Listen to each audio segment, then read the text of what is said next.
हा आता बरोबर झालं, काय अडचण नाही. ऐका, सार्थक जीवन समजून तर घ्यायचंय, पण त्याच्या अगोदर मला या जगात निरर्थक काय हे तुम्हाला समजून द्यायचंय. आणि त्यासाठी आपण माऊलीकडे जाऊया. चला सगळेजण माऊलीकडे जाऊया. माऊली, तुम्ही ज्ञानेश्वरी सांगताय आणि सच्चिदानंद बाबा ते काय करतायत, लिहितायत. पहिला, दुसरा, तिसरा, चौथा अध्याय सांगून झालाय आणि लिहूनही झालाय. आणि माऊली, तुम्ही 16व्या अध्यायापर्यंत येऊन पोहोचताय. माऊली, 16व्या अध्याय तुम्ही सांगताय आणि 16व्या अध्यायाच्या मध्यावरती तुम्ही ज्ञानाची लक्षणं सांगत असताना आज्ञालाही बोलताय. माऊली, आम्ही जर तुमच्यापुढे ज्ञानाचं श्रवण करायला बसलोय तर आम्हाला ज्ञानाबद्दल पाहताना आज्ञानाबद्दल का बोलताय?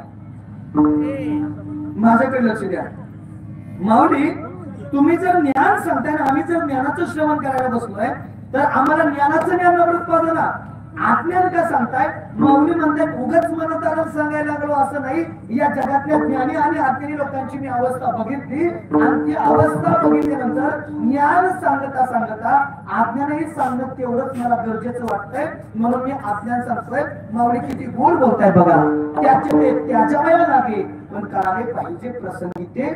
आधी जी गोष्ट टाकून द्यायची त्यात किंचित शंका नाही, पण मला ती कधी करायला पाहिजे प्रसंगी ते आधी. चला मी पुढे जाईल.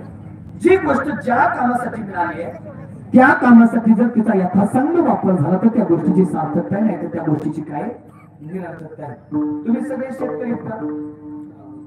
तुम्ही सगळे शेतकरी. मला एक सांगा, आपण बियाणं कशासाठी आणतो? बोला की राव, तुमच्यातच बोलताय, माझ्या संग बोला ना.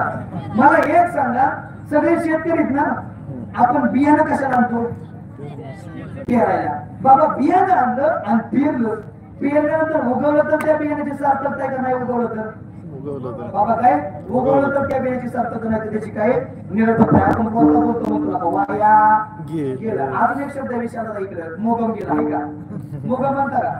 बोलता आपण बोलतो एखाद्याचं बोलणं पण मोगम असतं. मोगम म्हणजे काय? बिनबुडाचं बोलणं. ज्याच्या बोलण्याला गुण पण नाही, ज्याच्या बोलण्याला शेंगा पण नाही, त्याला काय म्हणतात?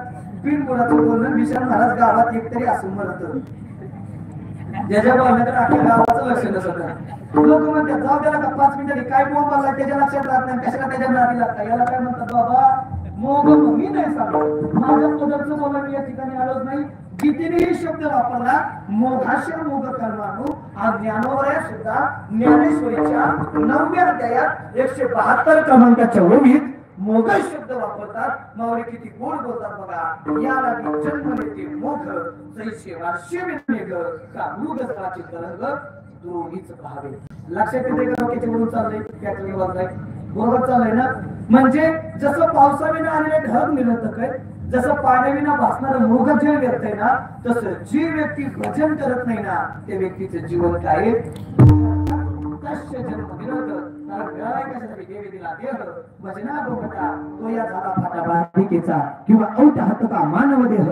अल्लाह ने तुझको दिया आया पिया सुख से सोया नाक जमाना खोया किंवा दिले इंद्रिय हात पाय कान डोळे मुख बोलाय वचन जेणे तू जोडशी नारायण नाशे जीवपण. भवरोग कशासाठी मिळाला?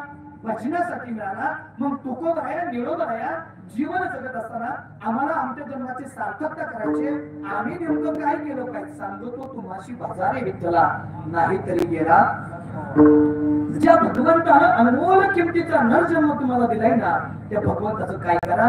भजन करा. विचार मला तरी लोकांना नाही केलं. आया विनवितो तुम्हाला करे काय बोला मोकीना बाबा, तरी लोकांनी भजन नाही केलं. मग म्हणतात किती सांगू तरी नाही कधी भटकीचे पुढे शिंदळीचे. बरोबर दिलं विशाल महाराज, तरी बी लोकांनी भजन केलं. एवढं लोकांचं लय भारी असतं. आपण हे आहेत ना सगळे, तो पण म्हणतात खरंच भारी महाराज लय भाषण व्हायला की निर्माण झाला. आम्हाला बी वाटतंय मला घरला महाराज खरंच बोला, तुम्ही चांगलं बोला तुम्ही महाराज. पण खूप परत तिथून आम्ही बाहेर जाऊच तर यांचा पाहिजे तिथं नाही त्यांचा. ती बोलतच असते ती पैशासाठी. आणि खरंच आमच्या लोकांनी ऐकलं असं सगळी मार्ग नसते का हा? लोक फक्त इथं सोडून देतात म्हणून आमचं परत बरोबर आहे ना. नाही लोकांनी भजन केलं. तुम्ही थोडं थांबा हो. नामदेव राया ना, विचार नामदेव राया जीवन मिळालंय हो. या जन्माची सार्थकता करायची. आम्ही नेमकं जीवन जगत असताना काय करायला पाहिजे बघायचं. नामदेव राया काय म्हणतात?